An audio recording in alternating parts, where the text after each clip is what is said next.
Praise lord. ఈరోజు దేవుని వాగ్దానం సమూయేలు మొదటి గ్రంథం 1వ అధ్యాయం 17వ వచనం. అంతట ఏలి, నీవు క్షేమంగా వెళ్ళుము, ఇశ్రాయేలు దేవునితో నువ్వు చేసుకున్న మనవిని ఆయన దయచేయునుగాక అని ఆమెతో చెప్పగా, దైవజనుడైన ఏలి హన్నాతో మాట్లాడుతున్న మాటలు. హన్నా దేవుడి సన్నిధిలో ప్రార్థించినప్పుడు దైవజనుడైన ఏలి ద్వారా దేవాది దేవుడు ఆమెకిచ్చిన అద్భుతమైన జవాబు. హన్నా ఎందుకు ప్రార్థించింది అని మనం గనక ఆలోచిస్తే, అన్న ఎల్కానా యొక్క మొదటి భార్య, చాలా ప్రియమైన భార్య. కానీ ఆమెకు పిల్లలు లేరు. పిల్లలు లేని కారణాన్ని బట్టి ఎల్కానా ఇంకొక స్త్రీని వివాహం చేసుకున్నాడు. ఆమె పేరు పెనిన్నా. పెనిన్నాకి పిల్లలు పుట్టారు, కానీ హన్నాకు పిల్లలు పుట్టలేదు.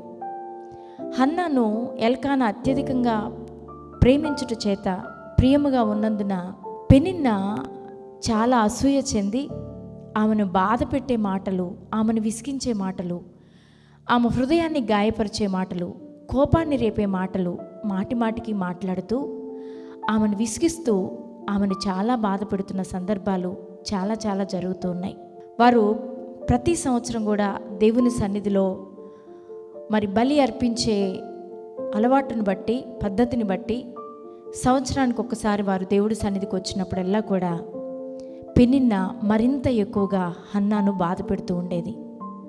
అట్లాంటి పరిస్థితుల్లో ఆమె దేవుని యొక్క సన్నిధిలోనికి వెళ్ళి ఎంతగానో కన్నీరు కార్చి ఆమెకున్న బాధనంతా కూడా దేవుని సన్నిధిలో కుమ్మరించి, తన కుదువును బట్టి, తన గొడ్రాలితనాన్ని బట్టి, తాను పొందిన నిందను బట్టి, అవమానాన్ని బట్టి, తను అనుభవిస్తున్న మాటలను బట్టి ఎంతో బాధపడిందే దేవుడి సన్నిధిలో విన్నపం చేయటం మొదలుపెట్టింది, విజ్ఞాపన చేయటం మొదలుపెట్టింది, కన్నీరు కారవడం మొదలుపెట్టింది.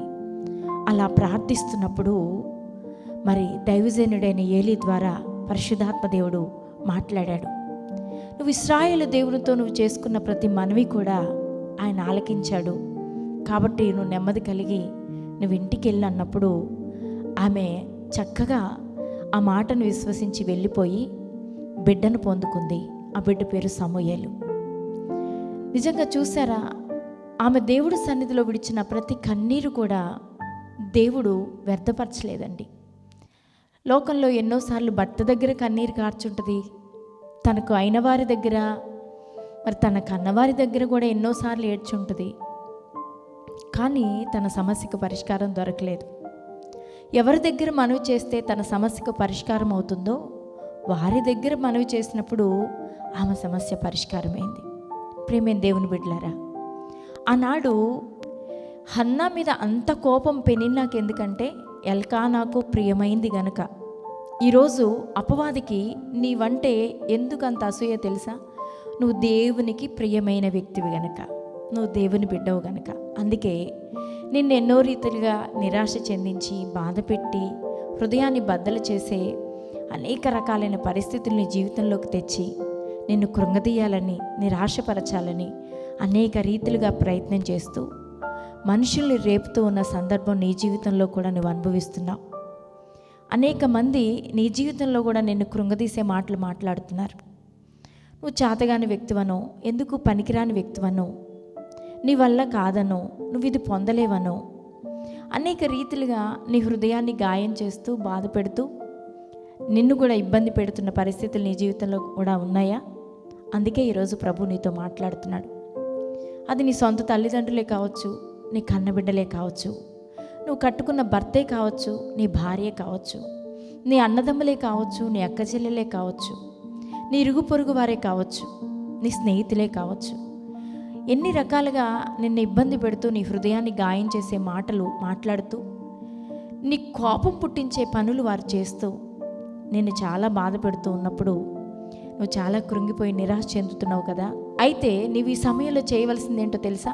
హన్నా వలె దేవుడి సన్నిధిలో మనవి చేయటం. హన్నా మనవి చేసినప్పుడు హన్నా కొదువుని తీర్చిన దేవుడు నీ జీవితంలో నీకు అవసరమైన వాటన్నిటిని కూడా ఆయన సన్నిధిలో నువ్వు మనవి చేస్తుంటుండగా ఆయన నీకు ఇస్తాడు. ఎంతోమంది దేవుని సన్నిధిలో అనేక విషయాల్లో మనవి చేశారు. వారందరూ కూడా జవాబులు పొందుకున్నారు. సొలొమోను జ్ఞానం కోసం మనవి చేశాడు, పొందుకున్నాడు. యెహోషువ అనే నరుడు సూర్యచంద్రులను ఆపమని మనవి చేశాడు. సూర్యచంద్రులను ఆపేశాడు దేవుడు. రాహేలు గర్భం తెరవమని ప్రార్థన చేసింది. రాహేలు గర్భాన్ని తెరిచాడు. హాగరు విన్నపం చేసింది తన కుమారుడి కోసం. ఆగరు యొక్క విన్నపాన్ని కూడా దేవుడు ఆలకించి ఇష్మాయేల్ను ఆశీర్వదించాడు. ఇలా చూస్తే పరిశుద్ధ గ్రంథమైన బైబిల్లో అనేక మంది మనవులు విని వారి జీవితాల్లో గొప్ప కార్యాలు జరిగించిన దేవుడు ఈరోజు నీ జీవితంలో కూడా ఉన్న ప్రతి సమస్యను, ఇరుకును, ఇబ్బందిని, శోధనను, బంధకాలను, బలహీనతను, అనారోగ్యతను, వీటన్నిటి విషయంలో కూడా దేవుడు నీకు సహాయం చేస్తానని వాగ్దానం చేస్తున్నాడు. ఇదిగో నువ్వు ప్రార్థన చేస్తున్న ప్రతి మనవికి ఆయన జవాబు దయచేస్తానని ఈరోజు నీకు మాట ఇస్తున్నాడు కనుక ఈ మాటను బట్టి ధైర్యం తెచ్చుకో. నువ్వెన్నో దినాలుగా మనవి చేస్తున్నావు. అందుకే ఈరోజు నిన్ను ప్రేమించి నీ మనవిని నేను విన్నాను, నువ్వు నా సన్నిధిలో చేసిన ప్రతి మనవికి జవాబు నేను ఇస్తానని ఈరోజు మాట ఖచ్చితంగా దేవుడిస్తున్నాడు. కాబట్టి ఈ మాటను బట్టి ధైర్యం తెచ్చుకొని విశ్వాసంతో ఆమేనని చెప్పి క్లెయిమ్ చేసుకో. దేవుడు కార్యాలు నువ్వు చూడబోతున్నావు. ప్రార్థన. పరిశుద్ధుడా, ప్రేమ కలిగిన నా తండ్రి, నీకు వందనాలు, స్తోత్రాలు చెల్లిస్తున్నాను నాయన. ఈ సమయంలో మీరు ఒక్కసారి జ్ఞాపకం చేసుకోండి ప్రభువా, కనికరించండి.